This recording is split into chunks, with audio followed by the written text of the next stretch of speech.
तो आज मैं कुछ फॉर्मूले लेके आया हूँ। ये सभी बच्चों को याद रखना बहुत जरूरी है। बिना याद किए हुए कोई सवाल नहीं बनेगा, ठीक ना। इसीलिए आज का फॉर्मूला है चक्रवृद्धि का। ये सभी बच्चे बार बार बोर्ड से और याद करना बहुत जरूरी है। पहला है वर्ग का परिमाप। तो सभी बच्चे को पता नहीं है, कुछ बच्चे को पता है, तो आज मैं पूरे लिखा दे रहा हूँ। वर्ग का परिमाप बराबर होता है 4 गुना 1 भुजा, या हम इसको लिखते हैं 4a, ठीक ना। दूसरा है वर्ग का क्षेत्रफल बराबर होता है, वर्ग का क्षेत्रफल बराबर क्या होता है, भुजा स्क्वायर, है ना। भुजा हो गया इक्वल साइड होता है, क्योंकि वर्ग में सभी भुजाएं बराबर होती है, इसीलिए वर्ग का क्षेत्रफल क्या होता है, भुजा स्क्वायर। साइड इनटू साइड लिखते हैं। तीसरा है वर्ग का विकर्ण। वर्ग का विकर्ण बराबर क्या होता है, √2a, है ना। उसके बाद देखो आयत का परिमाप बराबर होता है 2 इंटू लंबाई प्लस चौड़ाई, ठीक। उसके बाद आयत का क्षेत्रफल पे चलते हैं। आयत का क्षेत्रफल बराबर होता है लंबाई गुना चौड़ाई वर्ग इकाई, क्योंकि ये इकाई बोलना बहुत जरूरी होता है। जब तक हम इकाई नहीं बोलते हैं तो हमें पता नहीं चलता है कि हमें क्या लिखा जाएगा, ठीक ना। उसके बाद आयत की लंबाई बराबर होता है क्षेत्रफल बटे चौड़ाई। तीसरा है 7 नंबर में है आयत की चौड़ाई बराबर क्षेत्रफल बटे लंबाई। उसके बाद हम चलते हैं आयत का विकर्ण पे, जो कि यहाँ पे लिखा हुआ है क्लियर में। आयत का विकर्ण बराबर होता है लंबाई का स्क्वायर प्लस चौड़ाई का स्क्वायर √2, क्योंकि डायगोनल निकालने का यही एक तरीका है। तब हम चलते हैं, तब उसके बाद जस्ट बात चलते हैं घन पर।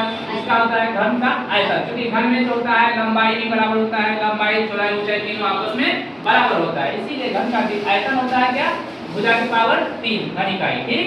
उसके बाद हम चलते हैं घन का पृष्ठीय क्षेत्रफल पे। घन का पृष्ठीय क्षेत्रफल क्या होता है, 6a² वर्ग इकाई बोला जाता है ना। 6 भुजा स्क्वायर वर्ग इकाई, क्लियर। फिर हम चलते हैं घन का वक्र पृष्ठीय क्षेत्रफल पे, वो होता है 4a² वर्ग इकाई। घन का वक्र पृष्ठीय क्षेत्रफल क्या होता है, 4a² वर्ग इकाई। उसके बाद हम चलते हैं घनाभ का आयतन पे। घनाभ का आयतन, घनाभ का आयतन क्या होता है, लंबाई गुना चौड़ाई गुना ऊंचाई, क्योंकि ये तीनों आपस में बराबर नहीं होता है, सब अलग अलग डिफरेंट टाइप का। जैसे मान लो ये क्या है, ये डस्टर है, क्योंकि इसमें देखो लंबाई इसका बड़ा है, उसके बाद चौड़ाई इसका हो गया, देखो चौड़ाई हो गया उतना बड़ा नहीं है ना। मतलब लंबाई से छोटा चौड़ाई हो गया, चौड़ाई से छोटा क्या हो गया, इसका ऊंचाई। इसीलिए ये अलग अलग टाइप का होता है। ये हो गया घनाभ का, घनाभ का क्या हो गया, आयतन, लंबाई गुना चौड़ाई गुना ऊंचाई घन इकाई। उसके बाद हम चलते हैं घनाभ का वक्र पृष्ठीय क्षेत्रफल, जो कि घनाभ का वक्र पृष्ठीय क्षेत्रफल किसके बराबर है, कमरे के चारों दीवार के क्षेत्रफल के बराबर है। वो होता है घनाभ का वक्र पृष्ठीय क्षेत्रफल बराबर 2 गुना लंबाई गुना चौड़ाई गुना ऊंचाई, ठीक। फिर हम चलते हैं घनाभ का पृष्ठीय क्षेत्रफल पर, जो होता है 2 गुना लंबाई गुना चौड़ाई जोड़ चौड़ाई गुना ऊंचाई जोड़ लंबाई गुना ऊंचाई, ठीक ना।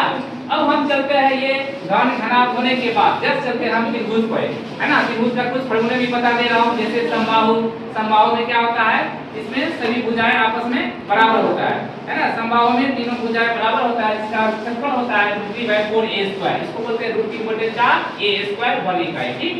फिर उसके बाद हम जस्ट चलते हैं समद्विबाहु पे। इसका क्षेत्रफल होता है हाफ, 1/2 को हाफ बोला जाता है, 1/2 बेस जिसको b बोलते हैं, और √a² - b² वर्ग इकाई। उसके जस्ट बाद चलते हैं हम समबाहु त्रिभुज का क्षेत्रफल पे, जिसका होता है √s × s - a × s - b × s - c वर्ग इकाई, जहां s हो गया अर्ध परिमाप। अर्ध परिमाप s बराबर होता है a + b + c/2। उसके जस्ट बाद चलते हैं हम समांतर चतुर्भुज के आसपास, जिसका क्षेत्रफल होता है आधार गुना शीर्ष वर्ग इकाई। ठीक है बच्चों, आज के लिए इतना ही बहुत है।